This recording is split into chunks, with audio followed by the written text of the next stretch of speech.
क्या Roman Reigns आने वाले स्मैकडाउन को भी मिस करने वाले हैं? सैमी ज़ैन और ऊसोस को लेके क्या बड़ी अपडेट है? बॉबी लैशले से जुड़ा कुछ इंटरेस्टिंग सामने आ रहा है और भी बहुत सारी अपडेट्स हैं इस वीडियो में जो कि काफ़ी इंटरेस्टिंग होने वाली हैं। उम्मीद है आप सभी को पसंद आएंगी, तो लाइक करे बिना बिल्कुल ही मत जाइएगा। सबसे पहले बात कर लेते हैं रेसलमेनिया 40 के बारे में। अब आप लोग कहेंगे यार रेसलमेनिया 39 हुई नहीं है और तू रेसलमेनिया 40 के बारे में बात कर रहा है। बात करनी है क्योंकि उससे जुड़ी कुछ अपडेट निकल के सामने आ रही है। आप लोगों को बता दूं रेसलमेनिया 40 की टिकट सेल जून से शुरू हो जाएंगी, जो कि हमें नेक्स्ट ईयर 2024 में देखने को मिलेगी। अब बात कर लेते हैं ऑल एलीट रेसलिंग यानी AEW के बारे में। आप लोगों को बता दूं AEW के मल्टीपल सुपरस्टार कंपनी के साथ कॉन्ट्रैक्ट में से बाहर आना चाह रहे हैं। हालांकि नाम अभी क्लियर नहीं है कि इनमें कौन कौन से सुपरस्टार हैं, बट जैसे ही नाम रिपोर्ट्स क्लियर करेंगी तो मैं आप लोगों को बता दूंगा। वाकई ये AEW के लिए शॉकिंग अपडेट है और मुझे लगता है कि ऐसी अगर अपडेट कोई निकल कर आ रही है तो WWE अपने कान खड़े कर लेगा और इंटरेस्ट दिखाएगा उन सुपरस्टार में जो AEW के साथ अब काम करना नहीं चाह रहे हैं। अब इन सुपरस्टार में अगर कुछ बड़े नाम हैं तो डेफिनेटली WWE चाहेगी कि वो सुपरस्टार AEW छोड़ के WWE ज्वाइन कर लें। अब बात कर लेते हैं बटिस्टा के बारे में। जैसे कि हर साल रेसलमेनिया से पहले WWE hall of fame event कराता है, उसमें अपने फॉर्मर जो सुपरस्टार हैं WWE के लिए जिन्होंने अच्छा काम करा है उनको हॉल ऑफ फेम अवार्ड से नवाजा जाता है।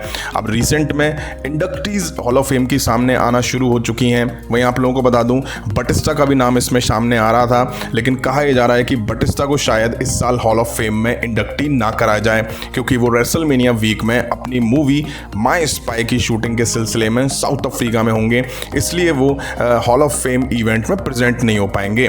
इसलिए कुछ रिपोर्ट्स दावे कर रही हैं कि बटिस्टा का इस साल हॉल ऑफ फेम इंडक्टी में होना कैंसिल माना जा रहा है। वहीं कुछ रिपोर्ट्स दावे कर रही हैं कि वो वाया सैटेलाइट के जरिए हॉल ऑफ फेम इवेंट में अपीयर होंगे और WWE उनको इस साल हॉल ऑफ फेम इंडक्टी में शामिल जरूर करेगी। अब देखते हैं ऐसा होता है या नहीं होता है। अब बात कर लेते हैं रेसलमेनिया के बाद होने वाले WWE के पेपर व्यू बैकलैश के बारे में, जो कि 6 मई 2023 को हमें होता हुआ दिखाई देगा। अब अपडेट में आप लोगों को पहले भी दे चुका हूं कि इस साल का बैकलैश प्यूर्टो रिको में होने वाला है और बताया जा रहा है कि बैकलैश से पहले आखिरी स्मैकडाउन का एपिसोड प्यूर्टो रिको में ही होता हुआ दिखाई देगा, जिनकी टिकट सेल 21 मार्च 2023 से शुरू हो जाएंगी। वहीं आप लोगों को बता दूं WWE ये भी चाह रही है कि रॉ भी प्यूर्टो रिको में दिखाई दे। हालांकि बैकलैश से पहले आखिरी रॉ नहीं होने वाली है वहां पर, बट रॉ हो सकती है जो कि शायद इस साल होती हुई दिखाई देगी। मतलब कि ये जरूरी नहीं है कि बैकलैश से पहले आखिरी रॉ का जो एपिसोड है वो प्यूर्टो रिको में दिखाई दे। हो सकता है कि बैकलैश के बाद आने वाले टाइम में कभी WWE रॉ को प्यूर्टो रिको में कराती हुई दिखाई दे जाए। अब आप लोगों को बता दूं बैकलैश इस साल का बैड बनी होस्ट करने वाले हैं। अब बात कर लेते हैं ऑलमाइटी बॉबी लैशले को लेकर के। जैसा कि ऑलमाइटी बॉबी लैशले ब्रे वाइट के साथ फ्यूड में दिखाई दे रहे थे, लेकिन ब्रे वाइट पिछले कुछ हफ्तों से ना ही स्मैकडाउन में दिखाई दिए हैं ना ही रॉ के एपिसोड में दिखाई दिए हैं। हाँ, इस फ्यूड में बॉबी लैशले पर कुछ वीक पहले अंकल हाउडी ने अटैक करने की कोशिश जरूर करी थी, लेकिन उसके बाद से कुछ भी बॉबी लैशले वर्सेस ब्रे वाइट को लेकर के WWE में नहीं दिखाई दे रहा है। वहीं ब्रे वाइट को लेकर के चीज़ें अभी क्लियर नहीं है। बताया जा रहा है कि वो रेसलमेनिया मिस कर सकते हैं। इसके बारे में ऑलरेडी मैं बात कर चुका हूं। वहीं आप लोगों को बता दूं आने वाले स्मैकडाउन के एपिसोड के लिए बॉबी लैशले को स्केड्यूल करा गया है। अब ये कहना मुश्किल है कि वो ब्रे वाइट के साथ मैच के लिए फ्यूड आगे बढ़ाने के लिए दिखाई दे रहे हैं या वो किसी और के साथ इन्वॉल्व यहां पर दिखाई देंगे। अब ये तो खैर आने वाला स्मैकडाउन का एपिसोड बताएगा कि बॉबी लैशले का रेसलमेनिया मैच किसके खिलाफ होने वाला है। क्या वो ब्रे वाइट के खिलाफ होने वाला है या WWE कुछ और प्लान कर रही है बॉबी लैशले और ब्रे वाइट को लेकर के। आई होप ब्रे वाइट यहां दिख जाए, अगर नहीं दिखे तो चीज़ें बहुत मुश्किल हो जाएंगी रेसलमेनिया के लिए। अब बात कर लेते हैं सैमी ज़ैन और जे ऊसो के बारे में। आने वाले स्मैकडाउन के एपिसोड के लिए WWE ने सैमी ज़ैन और जे ऊसो का कन्फ्रंटेशन ऑलरेडी अनाउंस कर दिया है। अब हमें रॉ के एक एपिसोड में जे ऊसो सैमी ज़ैन को बिट्रे करते हुए दिखाई दिए थे और उन्होंने फिर ब्लड लाइन के साथ जाना चुना था और सैमी ज़ैन पर बुरी तरह से अटैक करा था। हाँ, कॉडी रूड्स उनको सेव करने जरूर आए थे।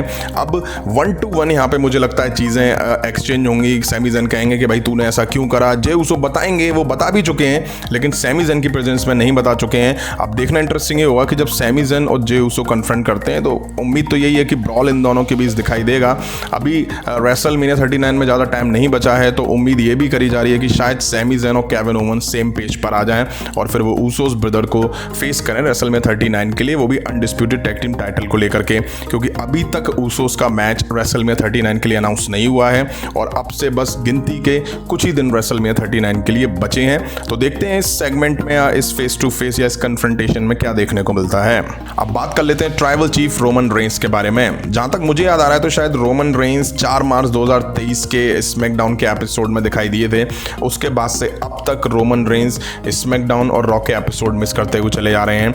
अब आने वाला स्मैकडाउन का एपिसोड दिखने वाला है और आप लोगों के मन में सवाल होगा, रोमन के फैंस के मन में सवाल ये होगा कि क्या रोमन रेंस आने वाले स्मैकडाउन के एपिसोड में दिखने वाले हैं। तो आप लोगों को बता दूं, इसके चांसेस मुझे ना के बराबर लग रहे हैं और ये मेरी खुद की प्रेडिक्शन है कि रोमन रेंस शायद आने वाले स्मैकडाउन के एपिसोड में नहीं दिखाई देंगे। हाँ, दिख सकते हैं तो वो बैक स्टेज किसी सेगमेंट वगैरह में दिखाई दे सकते हैं जहां वो कॉडी रूट्स को वार्निंग देते हुए नजर आ जाएं, क्योंकि 20 मार्च 2023 को होने वाले रॉ के एपिसोड में रोमन रेंस रॉ पर अपीयर होने वाले हैं, जहां वो शायद कॉडी रूट्स को फेस टू फेस करते हुए दिखाई देंगे। तो उससे रिलेटेड शायद रोमन रेंस अपनी हाइप बनाते हुए नजर आ जाएं। और आप यकीन मानिए, अगर रोमन रेंस बैक स्टेज वगैरह किसी सेगमेंट में दिखते हैं तो वो रिकॉर्डेड ही होंगे पहले से। मुझे नहीं लगता है कि Roman Reigns live back stage मौजूद होंगे आने वाले स्मैकडाउन के एपिसोड में। और रेसलमेनिया काफ़ी नज़दीक है, बावजूद उसके रोमन रेंस लगातार रॉ के एपिसोड मिस कर रहे हैं, लगातार स्मैकडाउन के एपिसोड मिस कर रहे हैं। अब वैसे रॉ के एपिसोड में तो बहुत ना के बराबर दिखाई देते हैं, बट ये है कि 20 मार्च 2023 को आने वाले रॉ के एपिसोड में वो दिखने वाले हैं। वहीं कुछ लोग काफ़ी कमेंट करते हैं कि भाई रोमन रेंस को यूनिवर्सल चैंपियन बने हुए कितने दिन हो गए हैं, बताओ हमें। तो भाई मैं एक दिन नहीं बता सकता हूँ। Roman Reigns as a universal champion या एज अ अनडिस्प्यूटेड चैंपियन कोई रिकॉर्ड बनाते हैं, किसी का रिकॉर्ड तोड़ते हैं, कुछ खास माइलस्टोन अचीव करते हैं, तभी मैं चीज़ें कवर करता हूँ। जैसे कुछ टाइम पहले रोमन रेंस ने 900 डेज कंप्लीट करे थे एज अ यूनिवर्सल चैंपियन, तो वो मैंने अपनी वीडियो में कवर करा था। अब चलो बात हो ही रही है तो बता देता हूँ कि रोमन रेंस को आज की डेट में एज अ यूनिवर्सल चैंपियन 928 दिन यानी कि 920 डेज हो चुके हैं। तो फ्रेंड, ये थी WWE से जुड़ी कुछ इंटरेस्टिंग अपडेट्स। उम्मीद है आप सभी को पसंद आई होंगी, तो लाइक करें, शेयर करें। मिलता हूँ जल्दी नेक्स्ट वीडियो में। Thank you.